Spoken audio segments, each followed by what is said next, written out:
Cole Carter, joined by Tyler Hoskins and a very special guest, a former four-sport athlete here at Carmi and current pitcher at Rend Lake College, Justin Lamp. Justin, thanks for stopping in this morning. Thanks for having me. I appreciate it. So just kind of reminding everybody who Justin was. Justin, as I mentioned, a four-sport athlete in Carmi, played football, basketball, and ran a little track. Justin, thinking back to your glory days, which sport was your favorite and why? Oh, man. Obviously, I'm a baseball player, so, baseball is definitely up there. But basketball and football both were, special to me. I wish I could, pad up one more time and, get on that court one more time. So, really, all of them. I love them all. Speaking of football, you kind of played numerous different positions when you played football. Kind of in the early junior pro, freshman, JV years. You were a quarterback back in the day, slinging the ball around. But then when you're sophomore and junior year on varsity, and you were a starter as your sophomore year, you were playing wide receiver. And then your senior year, you had to move down to tight end and play defensive back. Which position was your favorite and why? Oh, probably wide receiver. I loved running routes and, getting to catch some passes and, block downfield, do that stuff. But, tight end was nice too because, I felt like I was in on every play. Whereas in wide receiver, you're split out wide and, you weren't part of every play. So I asked Bryce once, got this question a couple weeks ago, because Carmine, we've had a numerous amount of different offenses throughout the year. We had the spread offense with Jake Simon and the more of the wing T traditional offense. Which did you prefer? Did you prefer being the spread out and throwing the ball a lot, or did you like the putting your hand in the dirt, getting up and blocking somebody on the run plays? Which did you prefer? Probably the spread offense just because, as a wide receiver, you got to, catch more passes. You're a little more involved in the offense. But as a tight end, it was a lot of fun because, our senior year we were pretty good, and I enjoyed getting in there and, getting a block for, Colton Yates, Bryce Northcott, whoever it was that was, running the ball. So, I enjoyed both offenses, but if I had to say one, it'd probably be the spread. Now, speaking of that great football team you were part senior year, you were a part of many special teams, 2 playoff teams, 2 basketball teams that reached a regional championship, one of which winning a conference championship, and 3 regional winning baseball teams. What do you think made those teams in Carmi so special? Being in a small town like Carmi, everybody everybody loves everybody. And, on the baseball team, everybody had good chemistry. And same with the basketball team and football team. Especially with the football, it's just everybody was just, we loved each other, honestly. And, like I said, I'd do anything to go back and do it one more time. And our senior class, we had a very big senior class, and as far as sports, I think we had 15 seniors and 7 seniors in baseball. What was it that, I talked to Bryce about the bond you guys had with baseball. It was, you guys have been playing since you were, toddlers playing baseball, and same goes with football. What was that bond that we had as a senior class as far as playing football, basketball, and baseball? That kind of make it better having those guys in your class you could kind of communicate with. Oh, absolutely. Like you say, especially with baseball, I've been playing with Easton Stewart, Travis Black, Bryce Northcott, Drew Huff, or Mitchell Nelson, all those guys since I was 5 years old. Mm-hmm. So, just especially in baseball, like knowing everybody's strengths, what they're good at, and just knowing them as people. And same way as in football, I wasn't the best at some things, and so someone else had to pick up the slack. So, it was just a really good bond that we all had. We all knew each other, knew each other's strengths, weaknesses, and we were always there for each other to pick each other up.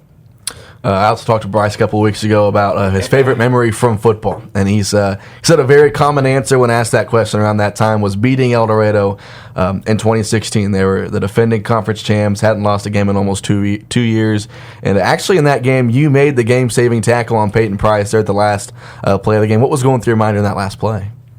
Honestly, I remember that play very, very vividly, and he had like 2 or 3 blockers out in front of him, and it was just me, and I remember I was like, I just got to dive at his legs. So I just dove at his legs, and I'm pretty sure it was Easton Stewart came over the top and helped me finish him off. But, that was a big win for us and a big play. Yeah, one of the most memorable wins in recent history for a lot of Carmi fans.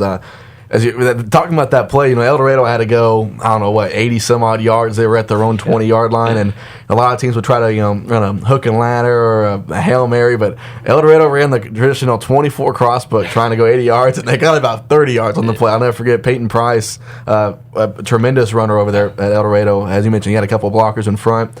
I believe it was you and maybe Stubbs back, towards the 50-yard line, and he had about 3 maroon jerseys in front of him. If he could have made a move, would have had a chance to run it. But as you mentioned, he made a great play. Easton Stewart came in and finished it off, and that was probably one of the. I think if you talk to Coach Simon, one of his biggest wins of his career, biggest wins in recent history for Carmi. Just the magnitude of that game, and I think about that game a lot because we had the big speech with Mr. Jared Newell the day before that game, and just the way that we kind of rallied together, and we were crying in the locker room after that game. It was just so emotional. Just kind of talk about that because not necessarily just that game, but the game of football. It's such an emotional game and such a game that you can only play for 4 years, and just every single game means something. Can I talk about that a little bit? Yeah, no, absolutely. That game, like I said, that was our junior year, correct? Mm-hmm. So the seniors, we had just had a really good bond with them. But football is an emotional sport. I'll never forget. Against Bismarck Henning, our senior year, we lost that game in, heartbreaking fashion. But at the same time, that's one of the most memorable games in my career. No doubt. Mm. Because, the fact we had to go 3.5 or however far it was, up to Bismarck, and our community showed up. We had a great fan base there. We played well. We weren't able to get it done. But I just remember on that last play, just it took like 5 minutes to hit me that I'll never put on these pads again. I'll never get to represent Carmi as a football player again. So football is definitely, for me, was the most emotional sport. Even though baseball was really my sport, there was something about football. It was just, man, you wish you could put on those pads one more time and just be out there with your friends and in front of your community and everything. Yeah, and what makes football so different as far as, once you're done playing, you can always go to Bradshaw and play 3-on-3 Bradshaw hoops or maybe play some slow pitch softball, but, you can never really kind of recreate the memories you made with football or play football because, you can't obviously go throw on some pads and play in the backyard. But, as you mentioned, football, it's something different about it, and a couple of great teams that we were a part of over the past couple of years. Talking about our graduating class again, we had a pretty athletic graduating class, I guess you could say. When did you kind of come to realization that you thought you could be a pretty good athlete? Well, I've always felt like, I had a little bit of talent, and, I always wanted to use that because I loved competing, and I just loved being out, on the court, on the field, whatever it was, with my friends, doing it for my community, and just having fun while I'm doing it. But for baseball-wise, it was probably after my junior year, I played summer baseball in St. Louis, and I started getting some looks, and people telling me that you could play at the next level. So for baseball, it was definitely probably the summer after my junior year.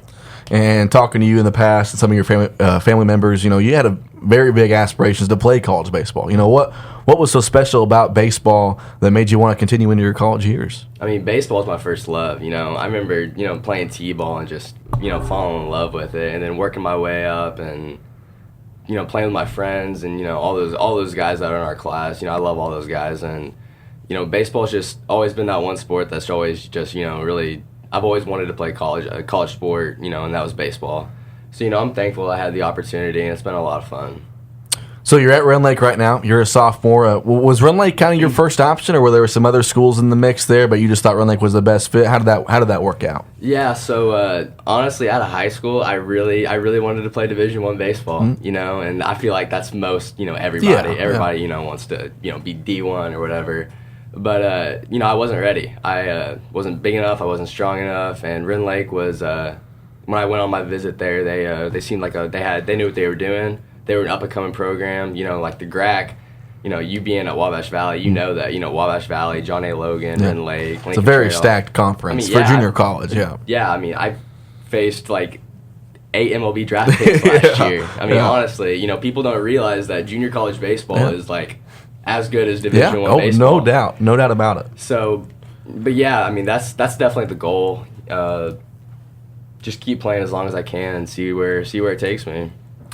And a lot of people, as far as college sports, talk about the struggle. Playing sports in college isn't easy. It's no secret that it isn't. How have you been able to manage your time, take care of yourself mentally and physically, and so on and so forth? Oh, let me tell you, it is a struggle. At Rend Lake, we have 6 a.m. weights on Monday, Wednesday, Friday, and then 6 a.m. swimming on Tuesdays and Thursdays. Then after that, you get up, you go to class, and then you have practice for 2.5 hours. and then you gotta be able to find time to do homework, sleep. I mean, that's the big thing. I mean, I find myself not going to bed until midnight and having to get up at 6 a.m. Yeah. I mean, it's rough, and then having to do homework and study and try to find time to have a life, outside of it. It's a struggle, but I guess it's good for me. I don't really know. Yeah, and that's not also. It's not just the spring, like like when you play baseball in high school, you play in the spring. When you play basketball in high school, you play in the winter, and football in the fall. And this is an all year round. Like you guys are playing fall ball, kind of expedition games. Talk about that. What do you guys do in the winter months when it's 20 degrees outside? I'm sure you're going inside and hitting the batting cages. Yeah. So I mean, in the fall, it's kind of a showcase season for us. We go to a lot of showcases, get ourselves in front of the 4-year university scouts, and I mean, we went everywhere. I mean, we were up in Indianapolis, Springfield. We were going to a lot of places this fall, and it was a crazy fall. And in the winter, whenever it does get cold, we're fortunate enough at Wren Lake to have a really nice indoor facility. So we're able to go in there and throw and hit and take your own balls and do all of it. So honestly, we never really have a break. It's year round. And for a lot of kids, that's when they kind of get, I guess you could say, burn out on the sport. Because obviously, playing sports is fun, and when you can play at the collegiate level, you gotta have a real big passion for the sport. But man, when you get up there and it's 7 days a week, 365 days a year, it kind of burns you out. Have you ever kind of had a thought that was like, man, this is too much, or have you always just been like, no, this is what I want to do? Yeah, I mean, I'm not even gonna lie about it. It's a grind, and there's definitely been some times where I'm like, man, do I really want to keep doing this? Do I really want to keep getting up at 6 a.m. to go swim? I mean, that's the worst part, honestly. But I mean, it's fun. I've made lifelong friends at Wren Lake, and I've learned a lot about myself. So I don't regret any of that. But if you're wanting to play college sports, just get ready for it, because it's a different beast. But it pays off in the end. It Absolutely, does, yeah. I talked to you last spring, and you had some injury issues with your shoulder, and you weren't really pitching to your best performance, I guess you could say. Have you kind of rehabbed better? Are you going to be ready for this spring, or are you still working on that? Kind of touch on that a little bit. Yeah, so I've been struggling with some shoulder injuries. Being from a small school, you throw a lot of innings, and I've thrown quite a bit in my life, and it's starting to catch up to me a little bit. So I'm actually still struggling with it a little bit. It's getting a little bit better. I'm doing some PT, trying to get my velocity and my fastball back up, trying to get a better feel for things, find the zone better. But the hope is by spring I'll be healthy and I'll be back to where I want to be. So are you your relief pitcher up there, or are you a starter up there? Is it is really kind of everybody, a little bit of everything? Yeah. So last year I was in the pen. Like I said, I didn't have a great year. I battled injuries, and it kind of got to me, but. This year, as of right now, I'll probably be in the pen, but if I can get healthy and I can get back to where I know I can be, then, I can see myself as a starter, but honestly, it doesn't even matter to me. It's just wherever they need me, I'll be ready to go. And so, being at a junior college, you'll be transferring next year. Do you plan on playing baseball next year, if possible? It really depends on what happens with my shoulder. I would love to. I'd love to keep playing baseball, but sometimes your body tells you it's time to give it up. Yeah. So we'll just see what happens. So what are you currently majoring in up at Wren Lake? Business management. Business management. Yep. And what are your got any big plans after graduation? I'm not 100% sure yet. I really like my major. I was originally pre-med, wanting to be a physical therapist or something like that. And yeah, that didn't work out, too well for me. Classes are pretty tough, but I decided to switch majors this year, and I really enjoy business, so hopefully I can find something in that aspect. Well, Justin, we appreciate you stopping by this morning, and good luck the rest of this fall, and good luck this spring with baseball up at Wren Lake. Thank you, I appreciate it. This is Saturday Morning Sports Show on 97.3 WRUL.